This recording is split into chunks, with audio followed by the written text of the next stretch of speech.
Hi, you're watching Martial Reader. In the previous chapter, Muscle Uncle and Feral tried to break the seal, but they failed. Now they plan to go back and look for a mage that can break it. But before they could leave, Wazzy noticed that the barrier is shaky. So he touched it and breaks the seal to 1,000,000 pieces. The entrance is now open, so everyone enters the ruins. Now on to the next part. Now that they are inside, the mysterious duo was surprised since their barriers are only open for those of their mushroom clan, and wonders how they break it, so they conclude that the intruders must have brought a high-level mage with them. Therefore, they decide to be careful, but no matter who they are, they can't let them find the core area, and that will be easy since they can just kill them all. Meanwhile, Wazzy is amazed by the scenery inside the starting area of the mushroom ancestral ruins, so he tells Piggy to look at it, and it is as if there is a sea of stars on the cave ceiling, and it feels as if his entire body is invigorated from just looking at it, and that is because mushroom species have an affinity for dim and moist places. Within these environments, they will have an increase in recovery, which he doesn't know any of this. Then, one of the braves suddenly run, thinking he will be the first to get the treasure, and with this, others follows him, but they soon realize that was a dumb choice, as the first brave stepped on a mushroom mine and got himself killed. Now the others see that there are mushrooms lurking in the area. Then a teacher lectures his student about this mushrooms, and they are called mushroom mines. When a bomb mushroom stays dormant for a long period, they will evolve into mushroom mines, and they can either avoid them or defuse them using ice magic, which she was thankful for the teacher's guidance. Then the student asks about those golden mushrooms, and they are glowing and look pretty harmless, which the teacher has never seen one before either. So he assumes that it could be the treasure they were looking for or a trap. So he advises her that they shouldn't be rash and should properly inspect it first. And since he believes most traps require a certain amount of pressure to trigger it, so he went to touch it in order for him to inspect it, but his methods were flawed. So his body was torn in half by an anglerfish-looking mushroom. The student was shocked to see his teacher die in front of her eyes, so she cries for help. But there is no one to help her, since other braves were occupied with their own survival. But Feral has easily controlled the situation and is guiding on what to do, while Wazzy and Piggy stomped on a mine mushroom but it didn't activate, which he wonders why. Suddenly an anglerfish appeared before him and surprised him, but he was just ignored by it. So now he realized, although he may look like a human now, he is still technically a mushroom species. Then the Muscle Uncle is now in confrontation with that angler mushroom, so he copies Wazzy, since he saw him stay still and the angler mushroom should also ignore him. However, it still opens its mouth. Now he questions why it is still coming over to him, but suddenly Piggy launched Piggy Punch, knocking it over. This made the other angler mushroom look over their way, so now few of them charge at Piggy, and because Piggy is now in danger, Wazzy mans up and faced the angler mushroom. While he is sweating nervously, he still had the guts to threaten them. The anglerfish then turns away, which Muscle Uncle now believes Wazzy is an expert. Meanwhile, the angler mushrooms are blown to bits by Feral one by one, but then one of them attacks him from above. And to his surprise, a bullet comes out from his mouth, which he dodges in a nick of time, and he counters with a drill shot. Feral felt another presence coming from behind him, so he instinctively dodged the bullets, and with another drill shot he counters. Then again another one appears on his blind spot, which he barely dodges the bullets, and as he dodges them he was wondering what the gunner's identity, even if their skills are only a little worse off than him, but they can hide inside the mouths of those terrible monsters, and as the barrage of bullets aimed at him, he was left with no choice, so he decides to use his trump card. He takes out the bullet and loads it in his gun. Then he jumps to dodge the attack and use the ultra purification round. The mysterious gunner knows what's about to happen, so she retreats, while some of the monsters weren't fast enough, as they wither away. And at the same time, all of the braves was enveloped by light particles and was healed back to their top shape.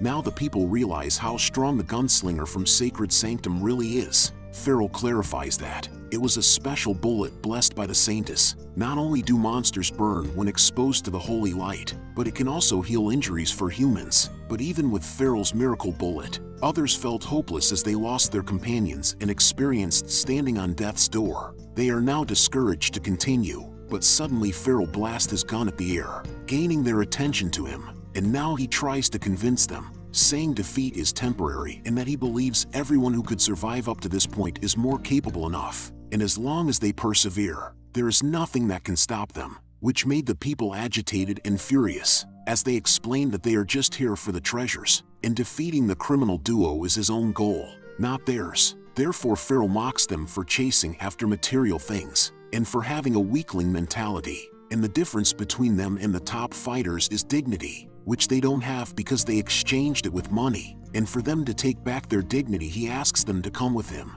But they were not moved by his bullshit and cringe dialogue, so they tell him to piss off, and they mock him for being an entitled douche, and unlike him, they don't have a complete set of high-level gear to protect themselves, which Pharaoh mocks them again, and he tells them that attitude is precisely why they will all forever remain as weaklings. This statement just triggers them more, but before they could respond, he promised on the dignity of the Sacred Sanctum Guild, he will use his life to protect everyone, and he will not take a single treasure as long as they help him defeat the criminal duo. And then he combos his speech with righteous persuasion, to be more successful on changing their minds, and he says all the bullshit he could muster. He even used Wazi's name together with him. Now the people were touched by him, and was starting to change their opinions. Still they were unsure, but suddenly the muscle uncle stepped up, as he decided to stay and join them.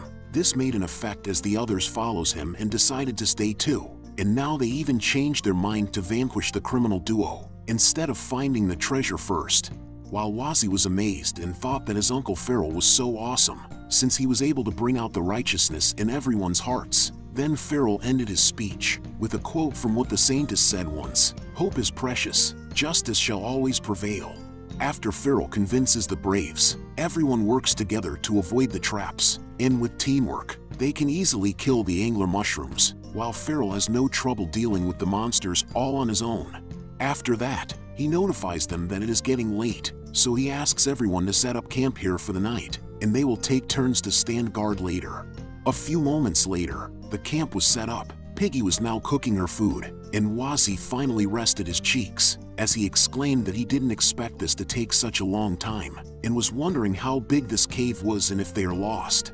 Which Pharaoh, after arriving at the scene, replies that they won't get lost, since he has left marks on the path here. As long as they don't loop back, they will get to the core area by tomorrow, and the task will basically be done by tomorrow.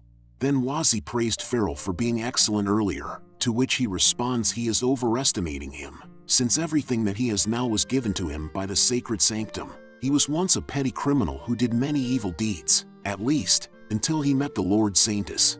In the flashback years before he became the righteous Pharaoh, he called himself the Punisher Dick, and he was even torturing someone, but suddenly the Saintess appeared before him, healing the wounded, and illuminating the scene with holy light, and it was when he met the Lord Saintess that he found out the true meaning of existence. The Sacred Sanctum is the guild with the greatest number of priests in all the brave mainland. Because of this, they can produce countless types of healing potions. Priests and potions are indispensable to anyone who wishes to adventure. Thus Sacred Sanctum became one of the continent's most influential guilds.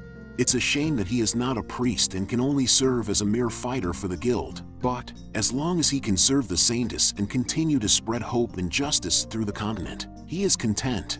This story amazed Wazi, as he couldn't find a word to respond, but a man was approaching from behind. Suddenly he whispered into his ears, surprising him immensely as he asked what is he trying to do, to which he replied that he was too hot-headed and did some rude things earlier today. However, even then, he still saved him from those monsters, so he wants to give him the meal box he prepared earlier today as a token of friendship. This development surprised him even more, as he wondered why does he feel even more disgusted by the muscle uncle's current behavior compared to his arrogant attitude earlier. Still, as soon as he saw the cute lunchbox, his demeanor changed, but Piggy was instantly behind him, so she snatched the lunchbox away and ate all of it in one go. Wazi smacked her for that, and he told her that she couldn't do that, and asks where are her manners. Piggy looks at Wazi with googly eyes, as she touches the remaining sauce on the lunchbox, and asks what manner is, while she licks her finger and touches Wazi's face. This made him retreat, as he exclaims what is he going to do with her. The muscle uncle laughs, and tells them that it is fine, he has prepared a lot of them, so they can eat as much as they want, as he takes them out for everyone. Now the atmosphere is an upbeat, and Wazi enjoys the delicious meal that muscle uncle prepared. He would never have guessed that Muscle Uncle is such a great chef just from looking at him, which Muscle Uncle proudly states that he actually likes cooking more than adventuring. Once he saved enough money, he will quit being an adventurer, go home and marry his fiancée, start a restaurant, and maybe raise a few little ones. Wazzy backs up on him, saying that he believes in the Muscle Uncle, and with his skills, his restaurant will succeed. Wazzy adds that Muscle Uncle's fiancée must be really lucky to have such a great chef as her future husband. Speaking of his fiancée, he takes out a photo of her. He tells him that she is actually a very talented archer. So Wazzy took the photo to look at it, as Muscle Uncle happily continued his story and that his fiancée would be in charge of entertaining the customers. While he worked in the kitchen, they had already planned out their future long ago. But to Wazzy's surprise, Muscle Uncle's fiancée is the archer he met before, so he states that he thinks they are both really suited for each other. Then Farrell asks Wazzy if he has thought about his invitation to join the Sacred Sanctum. This makes Wazzy think, although he will be able to obtain information quicker if he joins a big guild, the risk of being exposed if he met a high-level priest or magician who could see through his current form, and it is like he willingly enters the tiger's den. So he made an excuse not to join, saying that he is neither a priest nor strong enough to be a fighter, and he doesn't think he is suitable for joining the guild. Farrell clarifies to him that the saint has specifically told them to look for those pure of heart to join their guild, so he is sure that he will be able to join if he wants to. And besides, if he obtains the saint's recognition, he will be able to become a core member. Core members can enjoy numerous benefits that people outside the guild can only ever dream of, which the Muscle Uncle congratulate Wazzy, since this is an opportunity that many other people will never get. Wazzy tries to reason that he is actually not much familiar with guilds, so Muscle Uncle explained to him clearly about the 6 strongest and most influential guilds in all of Brave Mainlands, and they are namely the Sword Saint Guild, a guild for warriors; Sacred Sanctum, the Guild of Priests; Tamer Alliance, the Guild of Beastmasters; the Spirit Forest, the Guild of Rangers; the Eye of the Firebane Guild, the Guild of Mages; Pirates Sea of Thieves, the Guild of Rogues. These 6 are considered first tier. There are also a bunch of strong second tier guilds, such as the Walrus Ivory Guild. After the second tier guilds, there are numerous smaller guilds, such as his Muscle is Life Guild. The strength and resources of smaller guilds are too little. Most of them are just made up of people who share the same interests, and that's why they usually travel around alone. However, the first and second tiers are more formal and typically watch over territories. They can amass large numbers of braves for raids. Even unaffiliated people would join the raids to gain recognition and become official members. This information made Wazzy realize that it turns out the Eye of the Firebane Guild that burnt down the Mushroom Kingdom is one of the top 6 guilds in this world, and the Mushroom King was completely helpless against that masked man. People as strong as him, he is sure there are more of them in the other guilds. The strength of the human guilds is too scary. Muscle Uncle continues that is why it's a once-in-a-lifetime opportunity to be invited to become an official member of the Sacred Sanctum. But still, Wazzy reasons with them that he is still mapping out what he wants to do, so he will pass on joining guilds for now, as he thinks he would be crazy to send himself to his death by joining one of those guilds. Muscle Uncle laughs and accepts his reason, but adventuring isn't the only thing they can do. Some people are also like them, wanting to settle down instead of fighting all day, and there's a great guild competition a month from now. If he has made up his mind, he can go join it. If he performs well, he can look for a guild that matches what he wants to do. After their conversations have gone long enough, Wazzy believes that the timing should be okay to see if there is any information about the Golem seals that are being passed down among the humans. So he changes the topic and asks them if they have ever heard of the demon god Golem seals. Muscle Uncle responds that it is just a myth and asks what is wrong. Wazzy explains that he was just wondering, since Golem will be revived if all 6 tablets sealing him were able to be unsealed, shouldn't there be people protecting the seals? Which Farrell suddenly was alerted by Wazzy's statement, so he asks Wazzy if he has seen the tablets sealing Golem, and where. Wazzy replies as he laughs faintly, that he just heard about it from a wandering storyteller. He has never seen it. He was just worried if it was true and demon god Golem were to revive, all of Brave Mainland would be destroyed. Farrell was unresponsive, while on the other hand, Muscle Uncle tells Wazzy not to worry, and the guild leaders of the top 6 guilds are all experts whose strength ranks in the top 10 in the entire continent. Even if demon god Gollum were to revive, they wouldn't lose. And he adds as a small flex that his guild leader is also a powerful expert. Suddenly someone pokes at him, and it turns out it was Piggy asking for more lunchboxes. Wazzy says no, as she has already eaten her share, but Muscle Uncle is kind and tells them that it is all right, and although his meal box can't recover health or boost attributes, as long as it can make others happy, it is enough. He has plenty more, so he asks them not to hold back, which everyone happily wants to have a meal box. Now the atmosphere is quite jolly, as they enjoy the meal box that Muscle Uncle made, and are happily enjoying each other's company. They even tried an arm wrestling competition, in which Piggy easily wins, and now everyone seems to be happy, and it seems like the past is behind them. Then Wazzy looks at his surrounding, to see Feral standing on the corner all alone, so he approaches him, and asks why didn't he join them, since he is the reason why they are even together right now. He responds that it is fine, he was just doing what the Saintess asked him to do, to bring hope into everyone's heart.